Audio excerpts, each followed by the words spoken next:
Sports Walk is back. Watch Season 2 of Backpack Broadcasting's original web series that brings you the opinions of real sports fans. The entire first season and current season are available now on the Sports Walk YouTube channel and Facebook page. Check out the 2017 NYC WebFest official selection and see what other sports fans have to say on the hottest issues in sports today. It's easy. Just take the Sports Walk.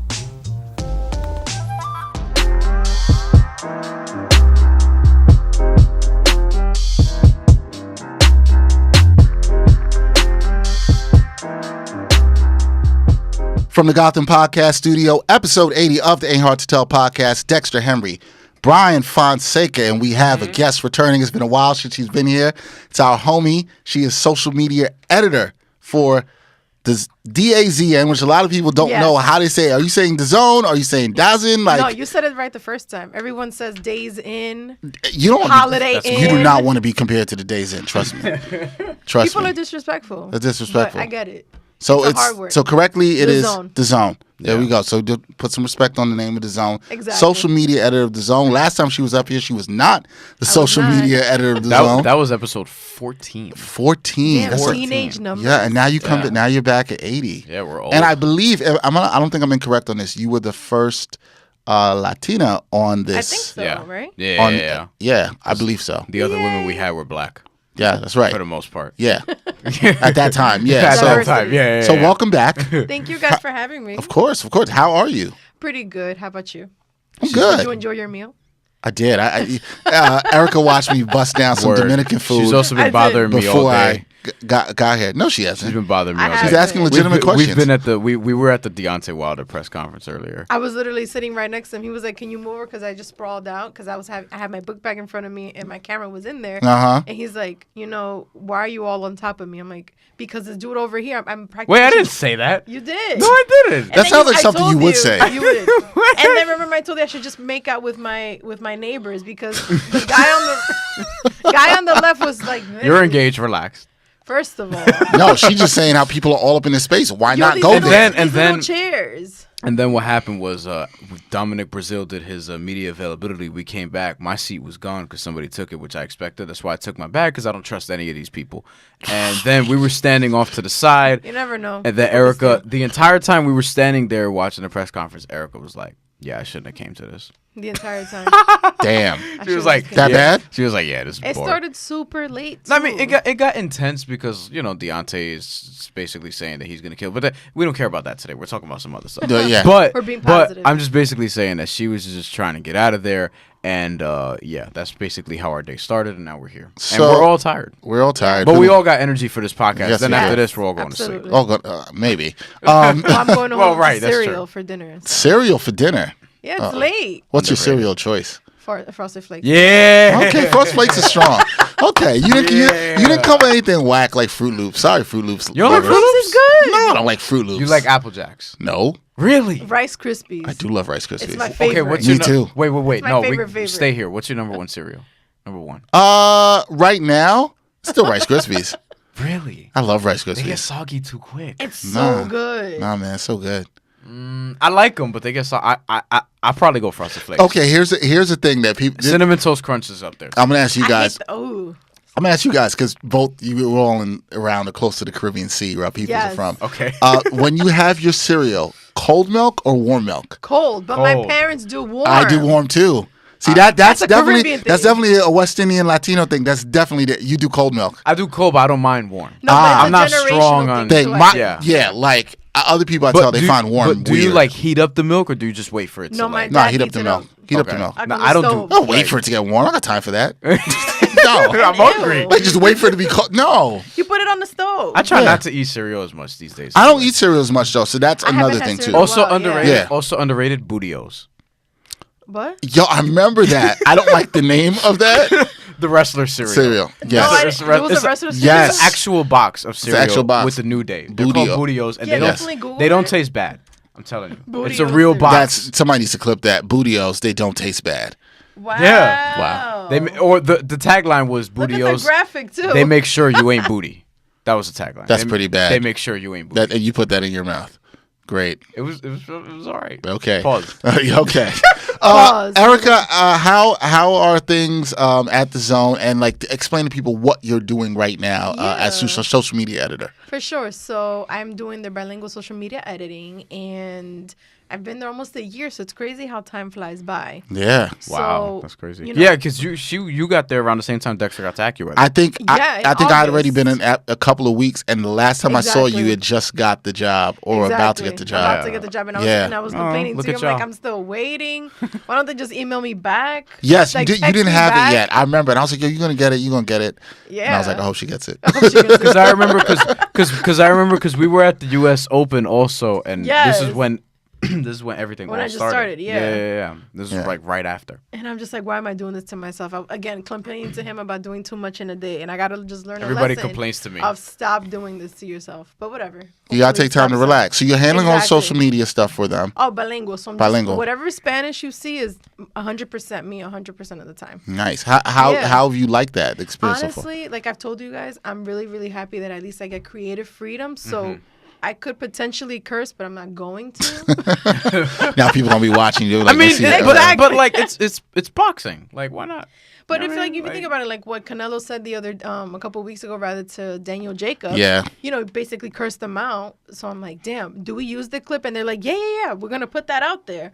But ESPN Breazeale, they had a really, really funny way of putting it. So they put 3 letters of the word, and then they kind of like put the asterisk and all the other characters. And I'm like, oh, that's clever. That was clever. Exactly. So you still got it out there and get the context and can see what it is. Okay, so that makes sense. How do you now the Zone is sort of bringing boxing and combat sports primarily for now. We know we're getting into other stuff. Baseball too. They got their baseball. Really into baseball. I've heard some rumors of trying to get into some stuff with soccer, football as well too. Well, with DAZN Canada, they have Champions League. Champions League. It blew up. My colleague. That's Dexter's thing right there. Yeah. You like Champions League? Oh yeah. I never knew you were a soccer guy. My football. My team Liverpool is gonna be in the Champions League final on June 1st. June 1st. Yeah. It's totally changing the way we're consuming sports, but I think it's still going to take forever to get there because people are still so used to turning on the TV. And then the older population at the same time, we're kind of forgetting about those that are, 52 and over, who are used to calling up for pay-per-view or just pressing a button and ordering on their TV. Yeah. So they're like, what is DAZN? How do we get it? And it's like, do a simple Google search. DAZN.com or DAZN in Google, and it'll tell you 1, 2, 3 steps of how to sign up. So I think that we can't forget about that generation either. So we also have, I feel like even with John Skipper, he's very much a brilliant mind, regardless of what happened with ESPN, how he left. That has nothing to do with it, but he brings so much to the table that it's a lot of promising ideas. And he was involved in so many projects with ESPN. Yeah. So imagine what he can do with DAZN. So you're very excited about the future with that. Yeah. I am. I think it's very interesting what they're doing and what other sports they will get into. Yeah. Obviously, I do think Champions League and the Canadian market is huge. Well, you guys want pretty much a little bit of everything. Yeah. It's from what I've heard and from what it seems like they're doing, it seems like DAZN's trying to compete soon for NFL rights and NBA rights. I wouldn't be surprised if you guys see, honestly, obviously we don't know anything right now, and we're probably going to be the last ones to find out. But I wouldn't be surprised if we have NBA or NFL in the near future. Yeah, I see. That's you huge. could see the aggression. 1, 2. Exactly, the aggression. The Zone is not new either. No. This is new to us as Americans. I hate calling us Americans, but I get it. But especially now, specifically now. But overseas, like in Europe mostly, or in places now we're in 8 territories. We just launched Breazeale the other day. Right. Wow. So that's been going on.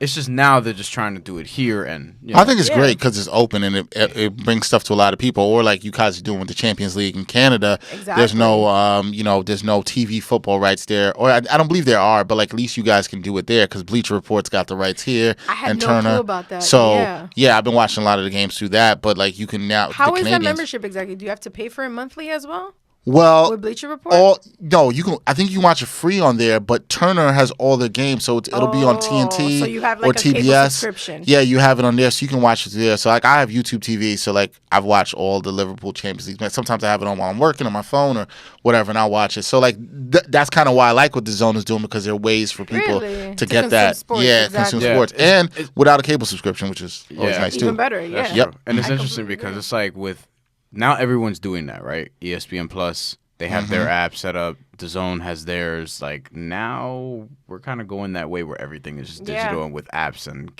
not getting rid of TV, but getting rid of cable. Yeah. So how do you think working at DAZN? How do you think that affects sort of how people are consuming sports now? I think honestly, like you just said, it's just the digital wave is just here, and I think that's something that we can't ignore it anymore. Like I consider myself an old soul. Like I just downloaded Spotify the other day. And it's because wait, how were you consuming your music? Yeah, right. I've just been downloading. You still been down?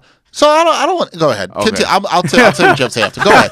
So you just went to a streaming service the other day. The only reason why, because I'm just like, I don't know how this works. But then it's like, but I'm stubborn. Here's the thing. But that's what a lot of people are doing with DAZN. My dad's like that. He's like when Canelo was gonna fight Jacobs. He's like, how the hell are we gonna watch this? You know what I'm saying? Like he couldn't really figure it out. Haven't been educating people. He really didn't, so that also falls on the company. Yeah, he's an older dude I agree with that. He's an older dude too. But it's like, I think that with him, you know, and a lot of people from that generation, as you mentioned, which those are the median age of a lot of base. 55 plus, your dad? Yeah, well, I'm not gonna give his age out there, but because what's going to happen? Is he on Tinder? People are gonna know his age. Yeah, is he catfishing people on Tinder? Anyway, with the Snapchat filter. That wasn't a no, but okay. No, I don't know what you asked me. Never mind. I'm just gonna overlook that. But like the median age of baseball fans is old, or as Dan Levitar says, death.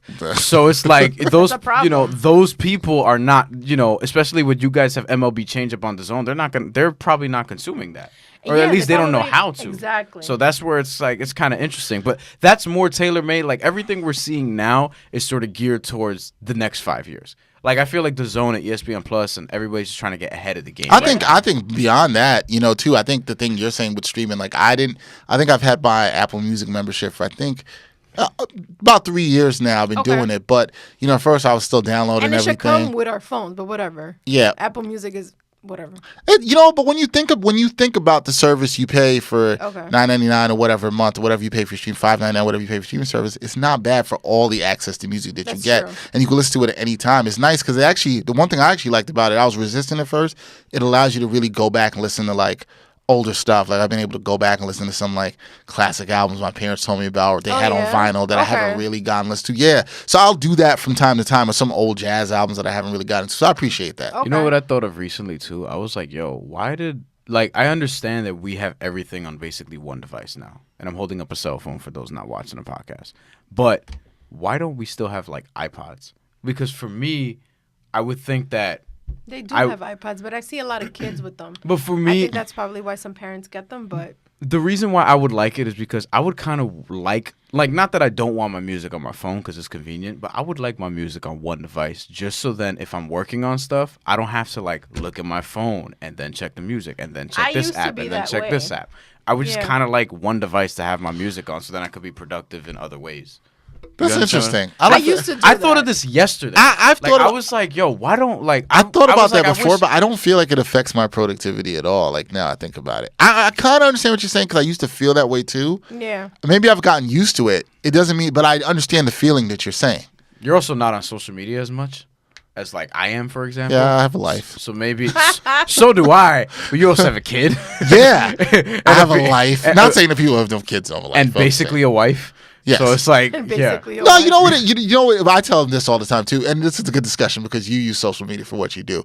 I just don't have the energy and time to tell everybody everything about what I'm doing. Agreed. I will share certain things in certain chunks and segments. Agreed. And there's certain things I may put more personal in my life than I do. Okay. I don't put a lot of personal stuff out on Twitter. Occasionally you will. You'll see the picture like I had the other day with my daughter. For the draft. For the draft. Maybe you'll get something like that.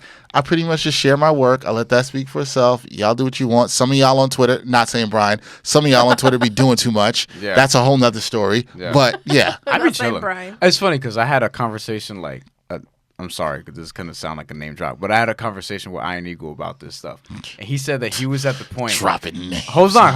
He said that he was Stephen A. He was at the point. He was at the point on Twitter where, and I hope he doesn't mind me saying this. But he was at the point where like they asked him, they approached him, and they were like, "Yo, do you want to do this?" And he was like, "Nah, I like my personal life." They asked him if he wanted to do a Twitter account. He was like, "Nah." Yeah, Whereas, somebody like, if I were in that position, or if I was like a young broadcaster at the time, or the young broadcasters, you do it. They would basically tell them like, "Yo, you have to get on Twitter." Yeah. But when you're he has the luxury of saying no. Yes. When you're at that level, he doesn't. You know what I It. mean? Like, Wait, yeah. who are we talking about again? Iron Eagle. Yeah. Who's that? Nets play-by-play guy for yes. Nets okay. and just general Does some NBA TNT play-by-play stuff guy at Okay. college also. He Yeah. doesn't need it. He doesn't need it. Yeah. I mean, I'm not sure we all need. That's a whole nother story. I'm not even gonna go down to, but that's a whole nother thing. Yeah. But I understand what that is.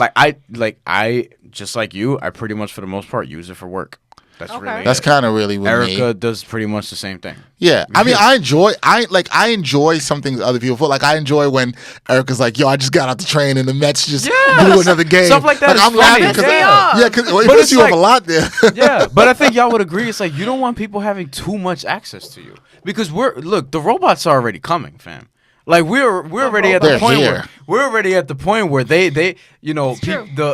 like all these devices, they have our eyes, our ears, our data, and all this stuff, and our data's being sold without us knowing about it. It's depressing. I don't want to talk about it. Yeah, it's depressing. All right, so DAZN's doing good stuff. Did you get a chance to check out the NBA Draft Lottery the other night? I did. I was watching it. He was watching it. Yes. So let's go. You got all your Knicks gear on. I've been waiting for this. Got the Knicks gear on. For this. I put the Knicks gear on about half an hour before the draft. I got my daughter in some Knicks gear as well too. I was ready. Was Marjorie wearing it too or No, not? no. Let me tell you. She's a Celtics fan. Let me tell you something. Okay. Yeah. Let me tell you something. I was in the MSG offices today, obviously because we were doing the show. Yep. 6:30 p.m. Monday, Thursday. Nice plug. Nice plug. But I was in there. I was telling people like, yo, this is great. Like this is great. For those who missed it, Knicks got the 3rd pick. It's fine. Yeah. I was like, yo, this is still great for you guys. I agree. You're gonna get a perennial all-star, whether it's Ja Morant, whether it's RJ Barrett. You're gonna get arguably the best player in the draft when it's all said and done. Arguably. I hope. Here's the thing. This is what I'm going to say. I still believe that. That's not a knock on Zion Williamson at all because great talent. We've never seen him before. But I think people are, like, the hype is out of control where I think we're losing. Photoshops. Yeah, we're losing sight of, like, yo, Ja Morant is really good. And he's also a point guard in a point guard driven league. He's going to be a point guard driven league. He's going to be a smooth version of Russell Westbrook. RJ Barrett, I can't quite put a player to his comparison yet, but he's going to be really good. I think so. So here's what I'll say. Before this draft, I was extremely hopeful, excited, nervous, had a very long day, decided to I really wanted the number 1 pick. I wanted it. There is some footage which I may include in this podcast. There's footage of my reaction when the pick was announced. You gave her the phone? You gave her the phone? It does exist. Yes. Footage exists of my reaction. Put it right here. Yeah. I pretty much fell over onto the floor, feeling somewhat exasperated that he didn't get it. Now, here's what I'm surprised at that. Because you're not one of these Zion hype beasts. But here's the thing. But I wanted us to have a winning moment. I wanted that, right? So potentially trade it for Anthony Davis. Or whatever we did. I just wanted to win it. Exactly. Okay. We haven't seen much winning in 20 years. That's what I'm saying.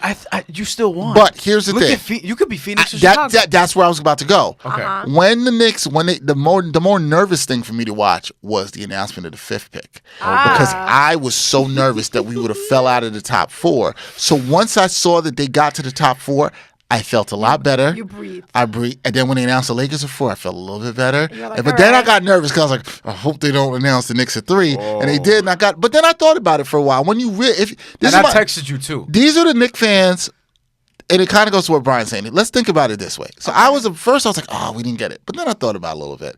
And I calmed down. And trust me, a draft lottery is not going to ruin my week or year like some people. It would have if you fell to 4 or 5. No disrespect to anyone. It wouldn't have ruined my year. Life goes on. There's a lot of not your year. Yeah. But I'm saying you would have that it would have hurt more. That I would have understood. If you go from 1 to 4, but I told you I think there's 3 perennial all-stars. Now, you have to look at it this way. The Knicks had a 14% chance of landing the top pick. And it was a 3-way tie. That was right. crazy. Yeah, which means there was an 86% chance that they wouldn't even get a top 4 pick, that he wouldn't even get a top 4 pick. The odds were greater that they would fell out like Cleveland and Phoenix did than the Knicks actually staying. So if you look at the fact that you can stay in the top 4, if you get to that point, that is a win. Mm-hmm. I agree. And wherever you fall in there, you kind of have to be like, okay. Now, Brian, I'm not super high on Zion. Okay. I think he's going to be really good. Yeah. I do like John Morant a lot. Same. I've been doing some research. I'm conflicted on how Dexter. I feel about R.J. Barrett, but I do think his game will translate. What school does he go to? Duke. He went to Duke. Okay, him too? Yes. Okay. I do think his game will translate better to the NBA than it did in college. Okay. Yeah. And I think he'll That's be what I able to was saying. flat out score. Yep. Do I think the Knicks will have a good pick with him at 3? Yes. Oh, yeah. Do I think that people should be mad that the Knicks got the 3rd pick? No. There's been a lot of good Definitely people who've been picked with the 3rd pick. Yeah. Okay? A lot of Michael good people. Jordan. Michael Jordan was picked with the 3rd I pick. remember not saying he's Rebecca gonna be that, Harlow- boy. Rebecca Harlow tweeted that. She's like, don't forget Jordan was picked at 3. And I'm like, oh, that's James right. Harden was picked at 3. Yeah. I mean, There's a lot of people look, you can go through. Granted, there hasn't they're not Chris all, Paul. They're not all good at 3. Do you think but they're we're- not all. I think Chris Paul, Darren Williams was 3rd. I think he was before Chris Paul. Oh, was he? Yeah, Chris Paul's I think 4th. so. Regardless, That Darren was a Williams was mistake. really Do you good. think we're putting too much value on 1, 2, 3? Like, do you think this Yes. top 10 Yeah. doesn't even cut it these days? Here's why I say yes.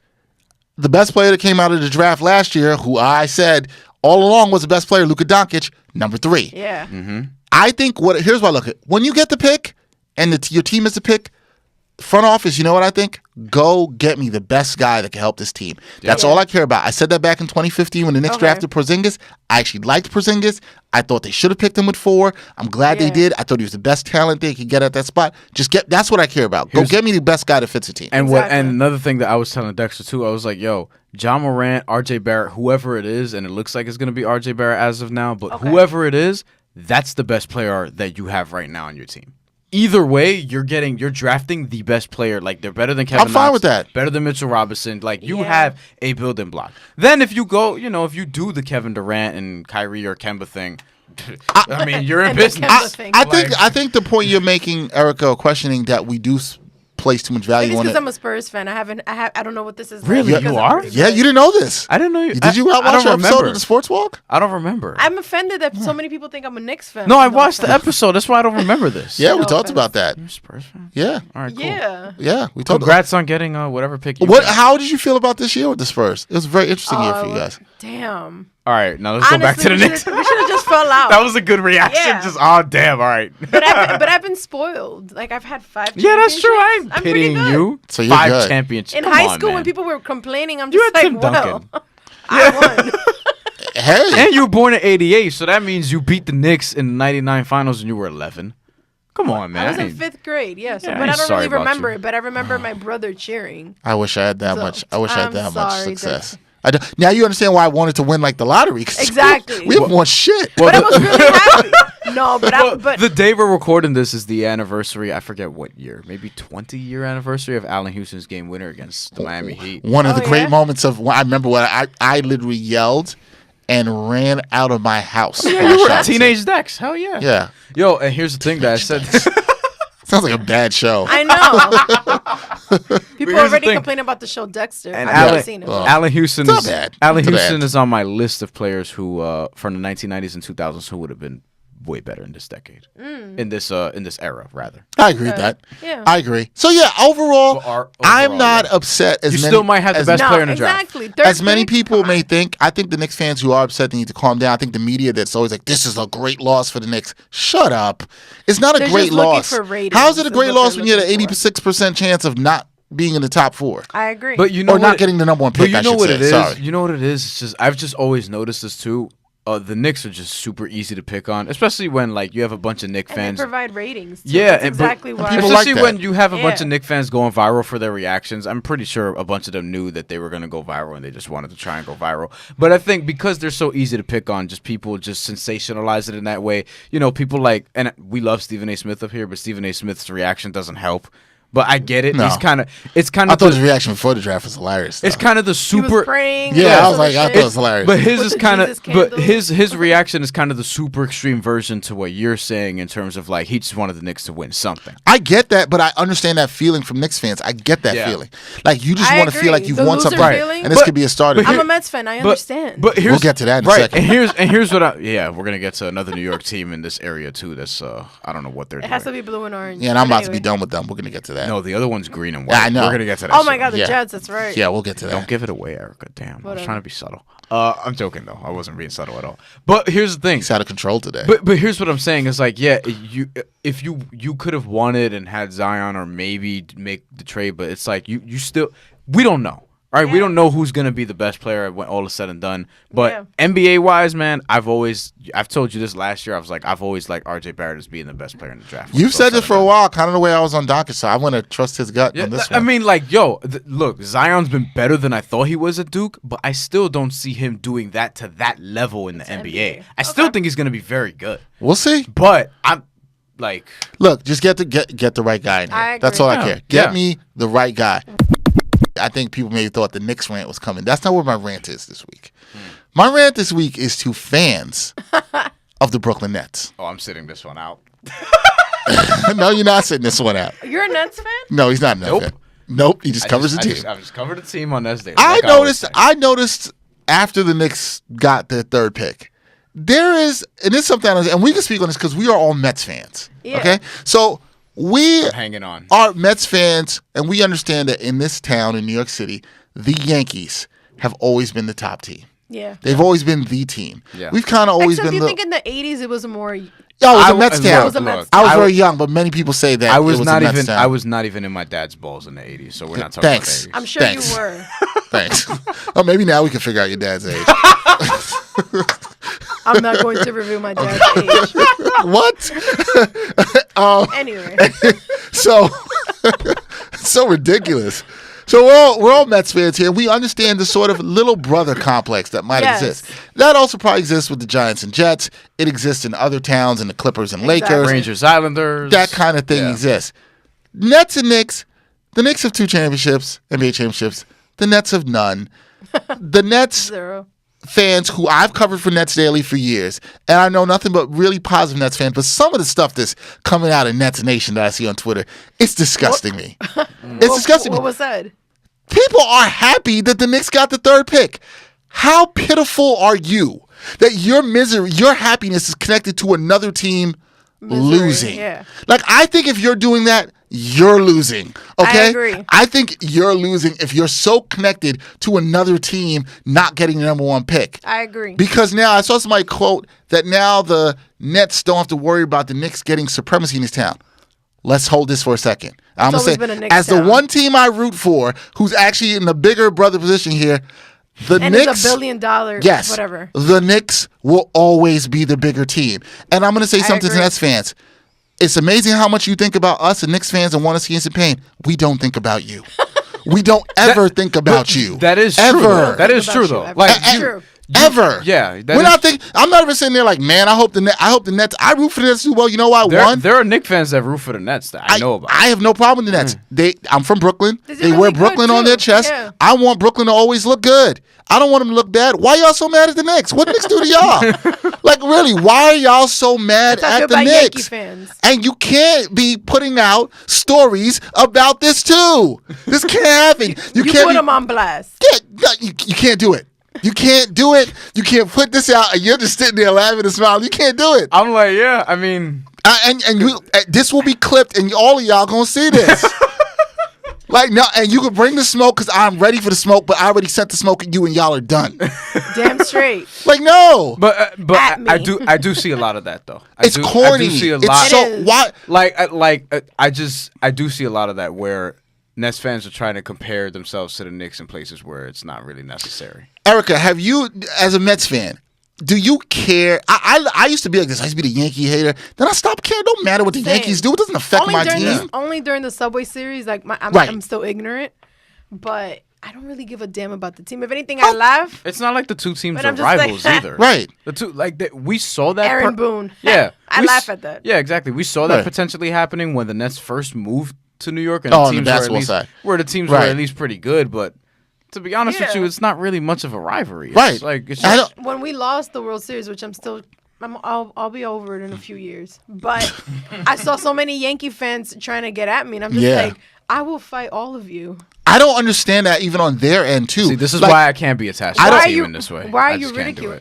I think it's only the Mets that I have a really, really soft spot for, and I don't know why. I still have. But I don't understand those Yankees fans, like why they even care about the Mets. Like it makes no sense to me either. I'll just be honest. I don't care. I focus on what my team does. I don't really care what else. Yeah, and vice versa. It's like it's sports fandom, so I feel like you should just root for your team and just that's it. Yeah, but see those people. I'm kind of those Nets fans and other people who think like this. I'm calling out. I wonder how much y'all worry about other people in life. You're so worried about a team that has no effect on what your team does. You must just worry about everybody else in life. They're not going to like that, but it's true. You walk. What's this person going to do? Focus on you. I could take this to a whole other discussion, but I don't want to link the two things. So we'll just leave it at that. That annoyed me, and I'm just like, if you're living to see another team's demise, I agree. Or to see them get the third pick in the draft to the first pick in the draft, and that excites you, right? Especially, check yourself. You have mental problems. Check yourself. Well, especially if you're a Net fan right now and things are going good. Why not just focus on like it's not like the Nets suck right now. No, I watched the Nets in the playoffs. I never sat there once and was like, damn man, I wish the Nets sucked. Why? Why would I do that? This is the team where they're in their best position in. Probably since they've moved even to when Brooklyn. they did it's suck. Been like 7 years since they I never moved, was like, man, so happy the Nets are sucking. But some of these folks are reveling in the Knicks having the worst record in the NBA. Know what that reminds me of? It reminds me of Mets fans rooting for the Phillies during the 2009 World I didn't understand that. That logic, I didn't. I was like, yo, nope. Who dropped you on your head? I would say, yo, you can't. I don't think you could root for a team in that scenario. I kept in New York. I'm a hometown. I kept in New York. My city all day. Yeah, I'm a root for the Yankees over the Phillies. I didn't root for anybody. I'm gonna do that. Yeah, I was like, whatever. Yeah, absolutely. Nope. Sorry. My brother's a Yankee fan. He's like, oh, you're not gonna root for the Yankees? I'm like, man, you got 26 of them shits already. So then you did root. So you were mad. No, you were mad. Yeah. No, but I was just like, I'm mad though. But I ain't rooting for the Phillies either. I wasn't mad. How you take that as anger? I'm like, yeah, I got 26. If you tell somebody you got 26, if you say if you bring up the rings, then you remember that was what year was that? 09? 2009. That was 15-year-old Brian. So sounds a lot like 25-year-old Brian. Yeah, he's still I don't like angry. either of y'all. You're not brand new. Now. And things that we could legitimately be mad about. I feel like all of us. Are you a Jets fan? No, I'm a Giants fan. You're actually a Giants. Oh, so you've been living a good life. I have been. And you're not mad. You don't care about what the Jets do. You're not thinking about them. But I also have a soft spot for them. But I'm just like, what the hell happened this past week? Look, and you know where I am. I'm a former Jet fan. You were? Yes. How do you divorce the team is something I've been curious about. Let Brian talk. Someone divorced the Orioles on my feed. Do you think you could never divorce a team? I don't think you can. So. Why? I don't think you'll never truthfully do it. Yeah, you could. They're organizations. Who cares? I don't think it's an honest. They're organizations. No. So you think you should be married to the teams for life? I think so. I kind of used to think this way, but I've got off that thinking. Yeah. But I used to think you got to be loyal to your team. No. What I always say, loyalty's overrated in some cases. I agree. Also, what if it's an abusive relationship? Right. Like the Mets? Yeah. Yeah, like, are you fine with taking these years of abuse from this team? Like, I'm not. Like, how about this? I haven't been to Citi Field on purpose, and I'm just like, I don't want to go back, but I do want to go back, and I'm like. So you're kind of like me, where I'm like, I'm not going to give you my money. The Mets actually haven't been run poorly in like the last 5 years. I know. So I have no problem supporting them. Actually, they've been run pretty well. Right. You might have had the results you wanted. Exactly. See, that's the thing as a fan. I'm less of a Met fan now though than when I was before, but I think that's part of just working in this industry. See, I don't think so. See, so for me, I think it is. My thing is my stuff with the Jets though is not. You started in sports because you were a fan. I feel like you never stopped being. I agree. I happen to agree with you on that. No, because when you're just in the closet, like people didn't know that I was a Spurs fan, which I like. I don't. If I cover certain teams, I'm not gonna feel the same way about them. I'm really not. I'm legitimately not. We talked to Marley Rivera about this, and she said the same thing. I agree partially with that. My thing is, I think that covering sports changes your perspective and how you look at sports and the whole thing. So, for example, that goes to the point where I'm saying I don't get as emotionally invested in things, but I'm never going to stop acting like I'm not a Knicks fan. I think it also depends on the cynicism of the individual. I'm a Knicks fan. I have no problem hiding it. It doesn't make me any less credible of a journalist. I'm a Mets fan, a Jets fan, even though I might get off that with Brian, and I have good reason to get off that. Oh, to answer your question, 2014. Well, 2014 happened, and I was just like, yeah. Well, it's funny. Like, all the years have been mushed together with Jets. What happened in 2014? 2014. No, 2014. Well, that was the last year of Itzik, I think. But 2014 was when. Okay. Well, Michael Vick got there. No. It was. I was still there. 2014. Geno Smith, Michael Vick, Geno Smith. 2015 was where I was done. That was right because Geno Smith didn't get an opportunity. No. Because I saw how everybody was rooting for Ryan Fitzpatrick, and then I saw like the racism in a lot of Jet fans that I know, which is a problem. Wait, so that's what pushed you away? Jet fans being racist? Yeah. I'm not gonna root. I'm not gonna root for a team with y'all. I'm out of here. Hey, and then I was look, man. And then at the same time, remember, and this was around the same time where a lot of things started coming up about football that was highly problematic. And then Colin Kaepernick was the very next year or the year after or something like that. Next year. And all that. And then I was just like, I don't even care about football the way that I used to. So here's the thing. Mm-hmm. Look, we're in America. There's racists rooting for every team. Yeah. There's racist Especially the Red Sox. But I don't root for any team though. So I'm good. You're good, I guess. I root for. It don't matter. I root for Brian. There's I root for the AHTT Podcast. There's racist. I root for Dexter Henry. I appreciate that. I root for Erika. You know what I'm saying? Like I don't really root for sports That's teams. fine. You know what I'm saying? I'll tell you what. I'll treat you a lot better than the Jets will. That's for sure.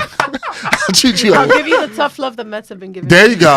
There you go. I'll tell you, those things are a lot better than how those things. But I guess that's a way to articulate like how just my perspective has changed. Like now, I don't care about rooting for brands of sports teams and being attached to things like that in that way. I still do have my soft spot for the Mets just because that's the first team that I was on, and that's something that me and my dad had. That was my first team as well. That's something that me and my dad really had from my childhood, and I grew up playing Little League Baseball, played for a team called the Mets, still have that uniform somewhere in my closet. Of course you do. You know what I'm saying? Of course. He's Puerto Rican. What else did you yeah, we out here. Wait, we out like here. a Ridgewood. Hell yeah. Hot dog stands after the games. We hit that up. You know what I'm saying? Hell yeah. The Sabrett cards, you already know. I know about the Sabrett cards. We used to play on Knickerbocker. True story. I never knew how Sutter to pronounce Field. the words, so you guys just put me on. Oh, you say Barrett? I said it for a while too, so don't feel bad. Don't feel bad. I said it for a while too. Barrett. Shout out to RJ Barrett. Yeah, so you cannot get off the Mets. You don't think there's any time you could say, I'm going to detach myself from the Mets? You know what it is? I don't think I could ever. Like, I'm thinking, what? I root for the Brooklyn Dodgers. I could never root for anything LA. What if Trump bought the Mets? Yeah, I'm out.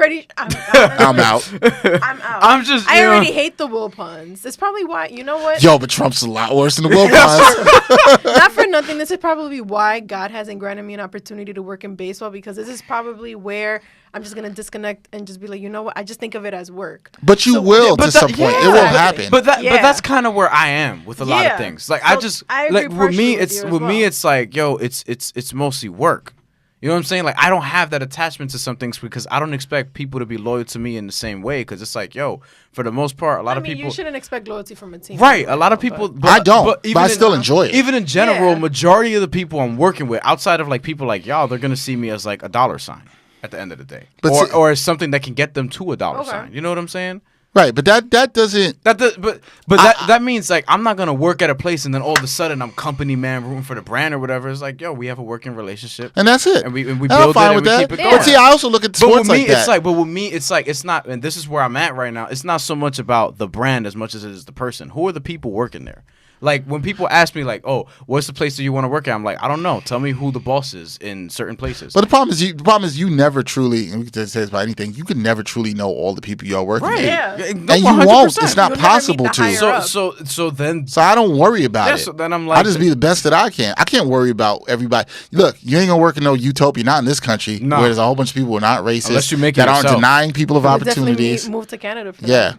That's a good point. Unless you're doing it yourself. Yeah, unless you're doing it yourself. But a lot of times to get to doing it yourself, you got to work for some people. Sometimes people you don't like. And for free. Yeah, but for the that too. Yeah, but for the most part, it's like with me, it's not about the brands. It's about who's there, and who's doing what. So I say all that to say, like with the Mets, for example, who's there? Who are the people that I'm supposed to be rooting for? You know what I mean? Like even with the Nets, I don't root for that team, but there are people on that team that I root for.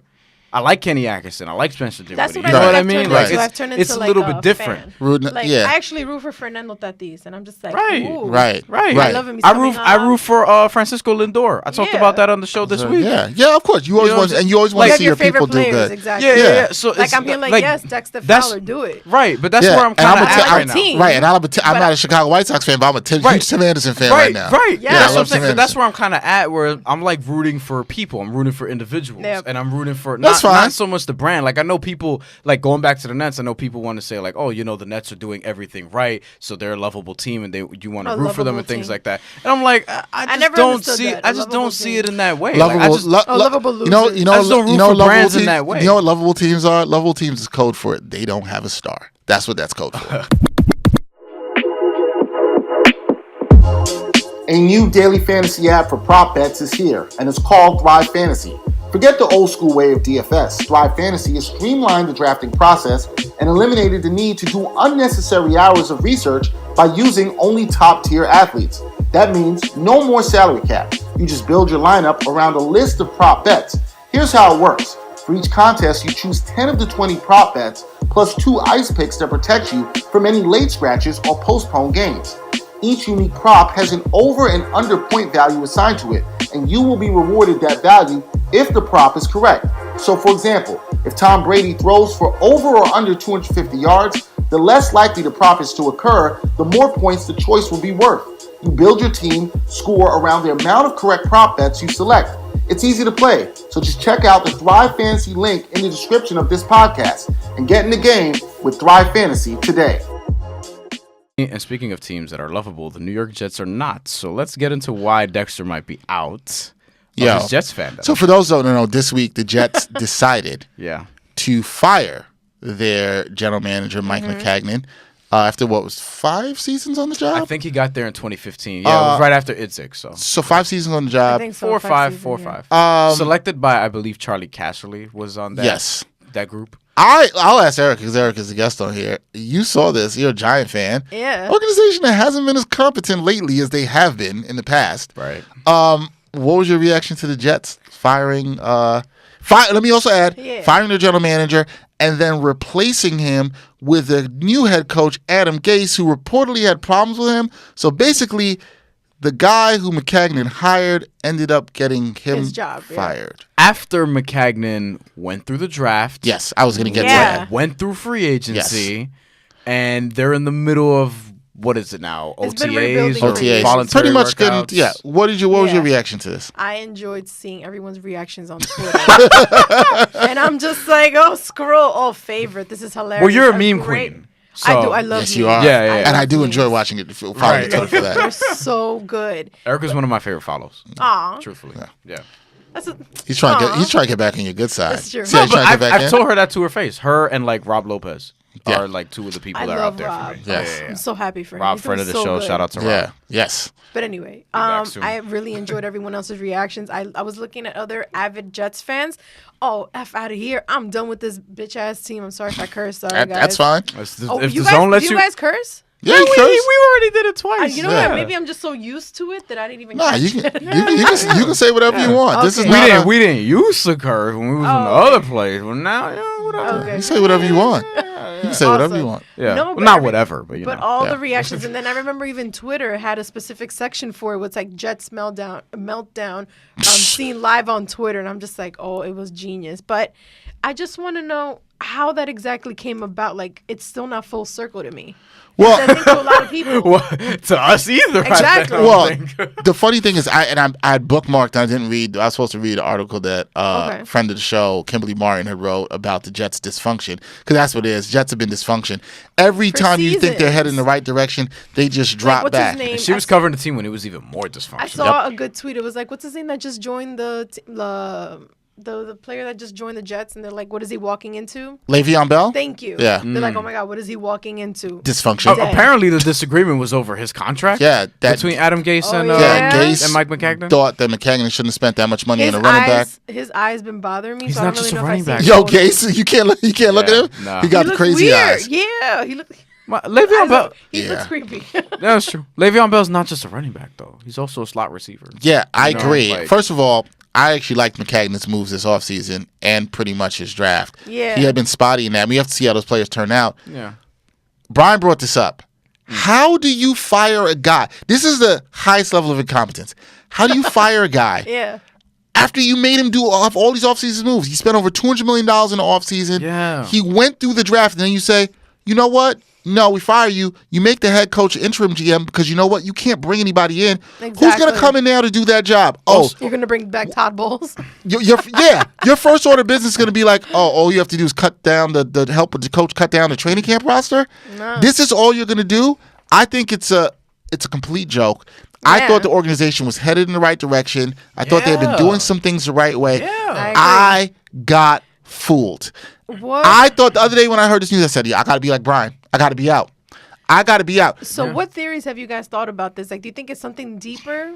Like something sexual harassment related? Well, I'm not going to speculate. I'm not going to speculate. You never know. I'm not going to wild speculate. I'm not putting that out there into the universe. However, I did text you, yo. I'm not going to say what I text you, but I did. I don't even remember what you texted. No, but I texted you. It was something along the lines of, did something happen? Oh, you said that, yeah. To that degree. Where That's it the was only like, thing is that there makes me something to like think, suspect going on that we don't know about? Because it was almost too random for me not to think. Like, was it something racial or something? Like, I don't. Those are the only. Racial and football go. That's like, true. It goes hand in hand. I wasn't gonna say all that. It does seem weird. It does seem weird for this to happen. And let's also say this. I'm trying to be careful about how I said this. The person who first reported this, Okay. Who covers the Jets and broke this, is known to have good ties within the Jets organization and kind of likes this kind of somewhat messy stuff. Like they get off of it? Yes.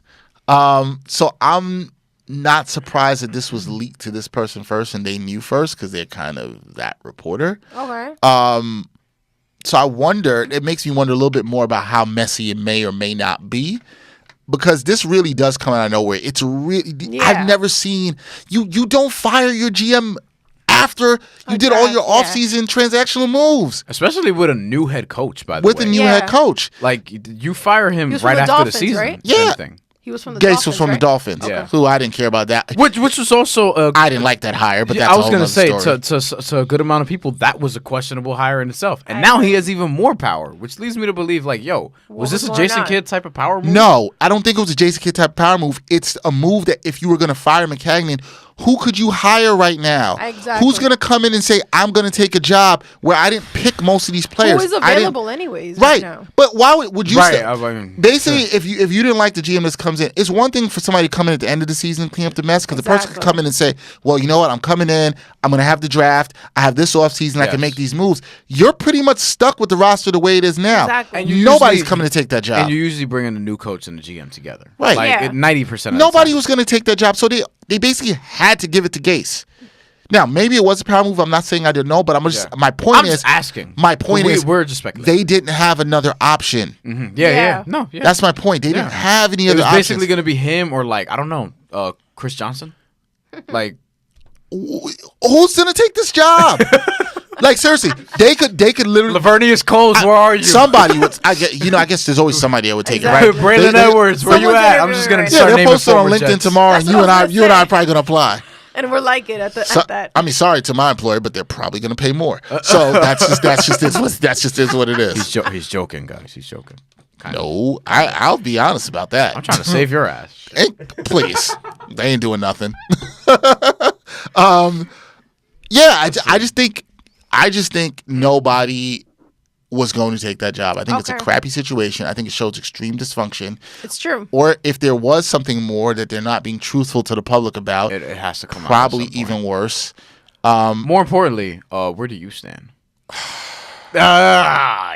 You see, it sucks because you get the quarterback. You know what? You get Le'Veon Bell. The defense looks pretty good. You draft Quinnen Williams to be with Leonard Williams. Isn't it Quinnen Williams? Yes. Yeah. My thing is traded Darren Lee. I haven't watched much football in the last couple of years because I've just been sick of everything going on around the sport, and so I don't care as much. I'm kind of disconnected to the point where I'm like, I could not really care about being a Jet fan. Yeah, it's I not could like drop it. Yeah, the Knicks would hit you harder, definitely. Yeah, if this was the Knicks, it would hit me harder. I've stuck with the Knicks. I've been loyal to a lot of shit. Yeah. I mean, they're looking up now. But the Knicks have had some lows. This is pretty high up dysfunctional low. I know it sounds kind of oxymoronic. I get it. For the Jets, you mean? For the Jets. Yeah. And it's a good oxymoron too. Yeah, it's you know what I have to. This is what I'm going to say. This is where I stand. When we as fans see this kind of dysfunction, it kind of goes something Erika was saying earlier. You were saying you haven't been to Citi Field in a bunch of years. Yeah. For some reasons, when you probably disappointed the Mets, you didn't like what ownership was doing. You were like, I'm not going to support this. Yeah. You know what bothers? I'm not giving you my StubHub money. So this kind of goes something Brian says. Yeah. This is one thing that bothers me about fans, and it really does. Blind loyalty. Yes. Why are you blindly loyal if you hate them? This team is screwing you over? Yeah, you wouldn't do it if like your spouse was beating you. Yes. I say this all the time to people. It is abuse. If you were in an abusive relationship, as friends, and y'all were telling me like, yo, man, it's not going good. This person doesn't care about me. They're not treating me right. They're doing all this stuff.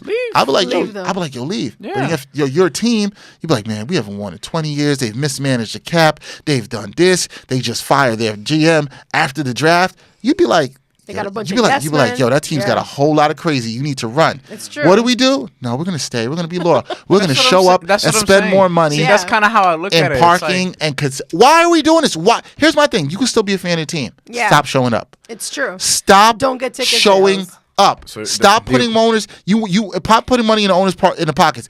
You know what? I think the Knicks would have been better a long time ago. If a lot of people did, maybe what I did. Stop going to the Garden. It's true. If y'all stopped giving them money, Dolan will be like, yo, we got to change up. Yo, the final game, it was still the packed house. And I'm just like, wow, people are here. And the tank is real. I don't want to say that I believe in a tank. They're tanking. I mean, I obviously can't say that because I cover the team. But I don't think the tank is real, personally. But here's the thing. All I'm saying is, there has to be accountability in any kind of relationships. And if you're not checking the person as the fans, if you're not checking the ownership, and I'm not coming at any ownership group, but what I'm saying is, whether it's the Knicks, it's the Mets, whoever, if the fans don't show up, owners are going to be like, they want fans in the seats. But they should be fans in the seats for a reason. You don't want to come out to just see any old crappy product. I feel like that goes with the Jets fans, though. They don't show up. In December, November, when the past few seasons where I've been there and I've been seeing it, those seats are dead-ass empty. So I feel like maybe that goes with an insight. Is it weather? The problem with football is they get so much money on these PSL licenses, right? And people have already paid for those seats. So that's true. Even the times, well, yes, obviously you want people in the building because that's how you make money off concessions and all that other stuff. But those seats are still paid for, so the owners don't even care. These football stadiums sell out all the day. They're selling out. NFL's doing very well in terms of ticket sales. Exactly, season ticket holders as well. But why are we doing this? Why are we in these abusive relationships? Yeah. And all I'm saying is hold these teams accountable like you would hold the people that you guys say you love accountable. Right. You wouldn't be doing it if the sex was bad for so long. Could we go to one thing before we get out of here? You do. Brian does not watch this show, I'm pretty sure. He doesn't watch anything. I put it in the rundown just for you guys. You and I. We watch Game of Thrones. We watch Game of Thrones. So how pissed off at the writers are we? You see, let me tell you. Let me also say this. I don't watch the show because I think it's like bad or anything like that. I just never really got into That's fine. the show. I don't bash people. I'm not one of those people. I even tweeted out when the season came back. I was like, yo, I don't really watch Game of Thrones, but I hope everybody enjoys it because I see that everybody loves it. I don't understand the people who are like, oh, you don't watch Game of Thrones. What's wrong with you? Or I've never seen a single episode of Game of Thrones. Yeah. Who asked you? Yeah, nobody cares. All the people who volunteer the information. Yeah, I don't like that either. It's like, yo, like they have nothing to do with it, but they're like, yo. Excuse me. They're like, yo, I hate. Yeah. Just like, oh, I never watched Game of Thrones because this, was whack or whatever. I'm like, yo, I just don't really watch. I'll never understand. It's a TV show. I'll never understand hating on something that you don't watch. I don't understand the eagerness to let people know, like, yo, just looking for the retweets and the likes. That's exactly what you're doing. It's like, yo, I'm a contrarian. Like, you know what I'm saying? Like, I don't watch the show that everybody watches. Like, okay. So then, what do you watch? The Wall.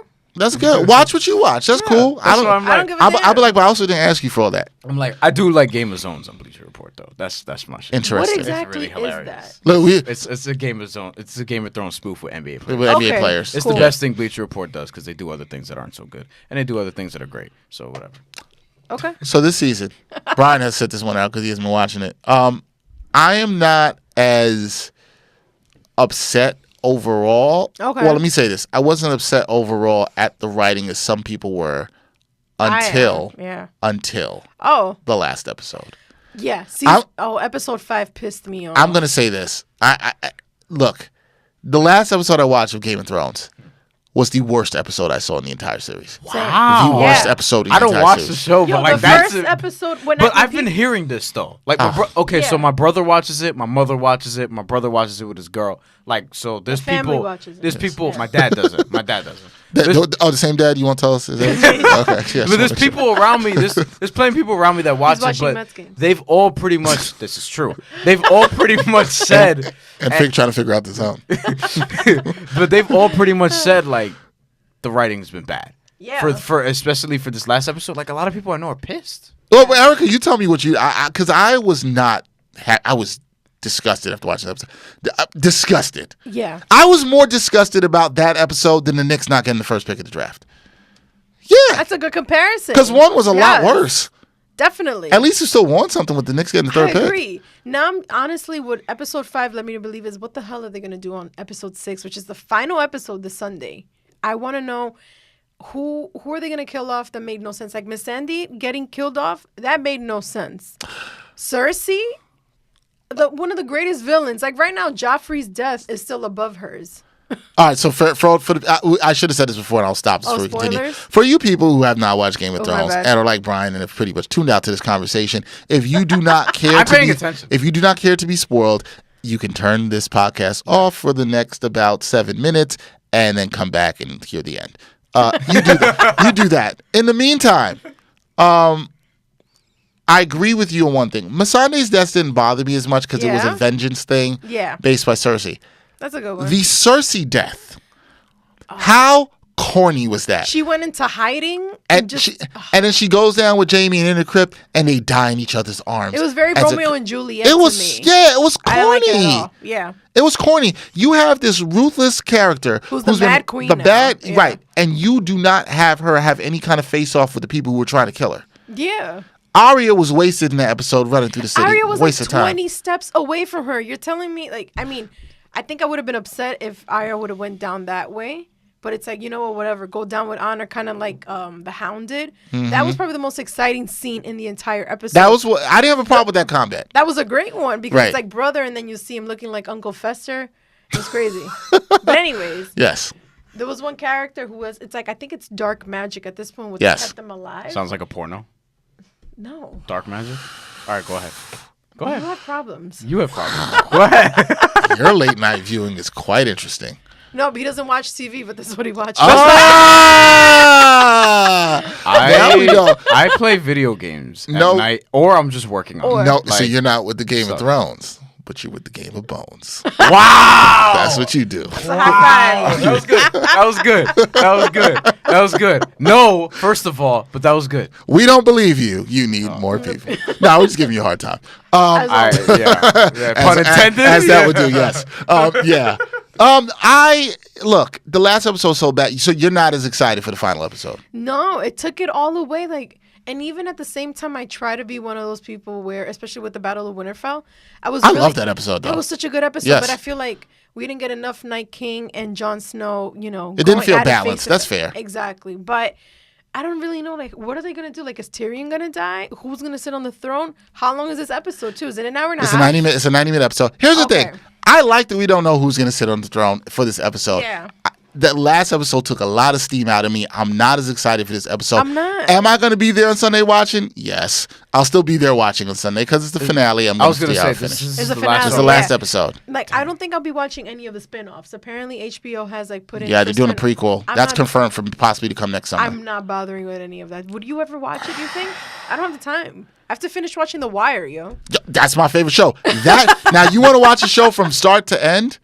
That is fantastic. Where are you in that show? Still I saw 2. When you start. What? And then Game of Thrones started, and then when I was like, oh crap, let me rewatch it, and then I forgot about. I saw on Twitter where you started. I think I commented you, and I was like, finally. I was so happy you were watching. Yeah. It's my favorite show of all time. Really? Yes.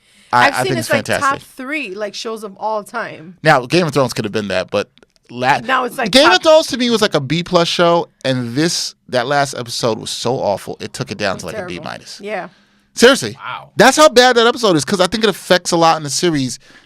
I don't want to ruin too much stuff for people, but that we haven't ruined already, but I just think it has a huge effect in the series. One of my coworkers, he read the books, and he's like, I refuse to watch the show. And I'm like, I understand the books. I understand that, because the books are also behind. Exactly. And so I understand that. And then the final book isn't even finished yet. So right now, HBO, like, obviously their creative section is the one who's finishing it off for us. Yeah. We don't really know how it's going to finish.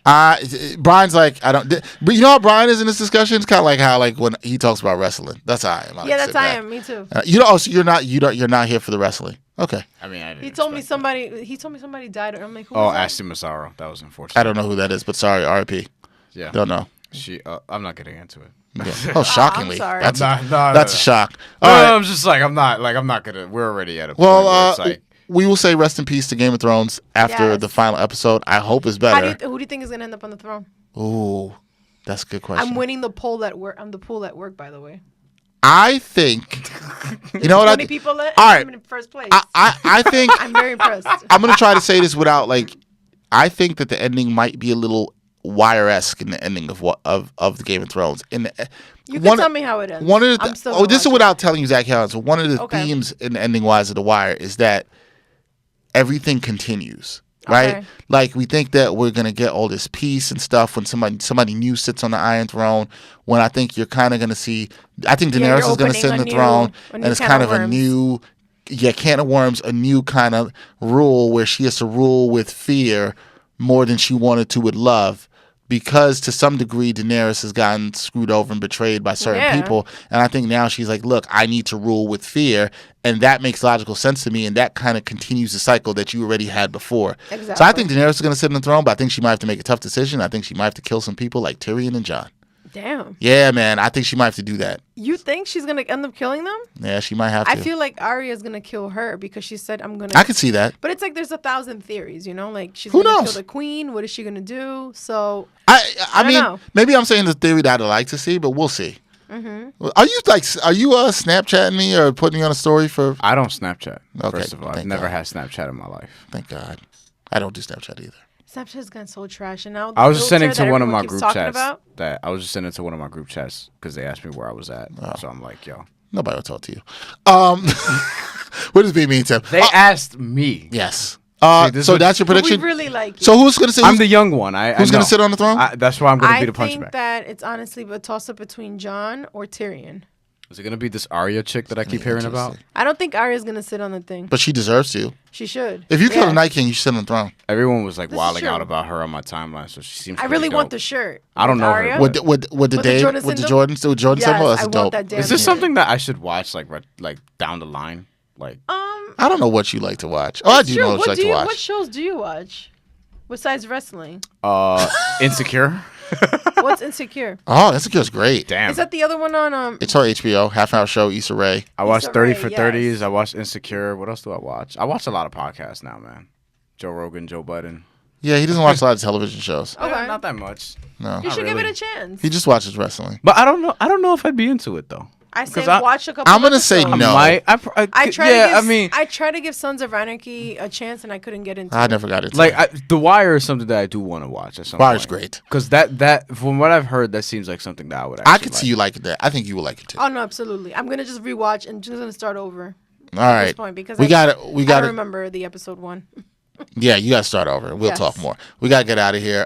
Numbers, real quick. I told you 80 was gonna be the best ever, and I love this list. So I'm just looking at it. I don't know what you're talking about. I don't know what you're talking about. That was weird.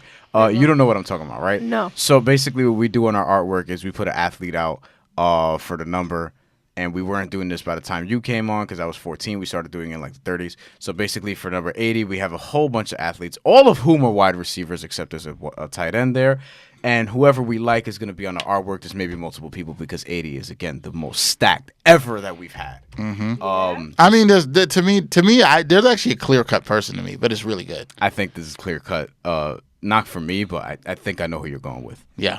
All right, so we have, I'm just going to read these quick. Chris Carter, Isaac Bruce, Steve Largent, Rod Smith, James Lofton, Andre Johnson, Donald Driver, Irving Fryer, Kellen Winslow Sr., Eric Moulds, Wayne Corbett, Chris Collinsworth, Victor Cruz, Plaxico Burris, Andre Rison, and the person who I think you're going with, Jerry Rice. Yeah, it's funny. I've met a decent amount of people on this list, which is crazy. Like, there's a decent amount of people on this list I've met, probably like half. Eric Moulds and Wayne Corbett were two of my favorite players when I was young. Yeah, really? I've either met or been, in some kind of scrum interview or space. It's a good amount, which is crazy. I'm going with Jerry Rice, man. This is the best. You think standalone Jerry Rice? I do. The reason why I asked that is because this list is so good. I'm fine if you want to put Chris Carter on there too. Not over Jerry Rice though. No, Jerry Rice is the 80, man. Right. This is true. But he was, and the thing with Jerry Rice is that he was doing. He was doing. You know what? He's like, no, he's not in the same class. I'm not satisfying with. Yes, but he was. Jerry Rice was doing all that stuff like back then. Yeah, open and. Rules weren't as geared toward the offense. Like, I always keep that in mind when it comes to certain things. So it's like he's the best football player I've ever seen. He's the best wide receiver for sure for me. Granted, I caught him late, but I've went back and looked at a lot of old stuff, and I looked at how he gets open on routes. I'm like, oh man.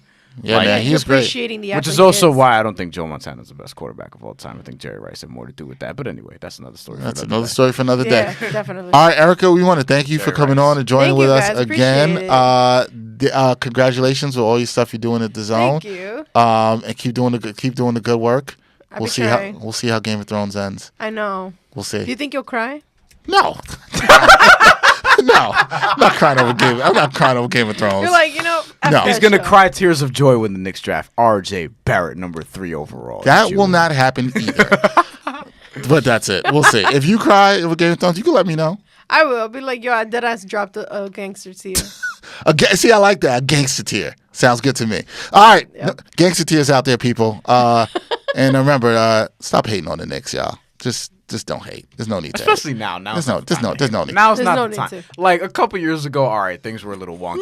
But now it's like, they have the most mind your business, live your life. Yeah, and that's it. All right, so for Brian Fonseca and Erika Fernandez of DAZN, I'm Dexter Henry. That's it for episode 80 of the AHTT Podcast. So next time, subscribe, do all that good stuff. Keep supporting us. Till next time, y'all. Peace.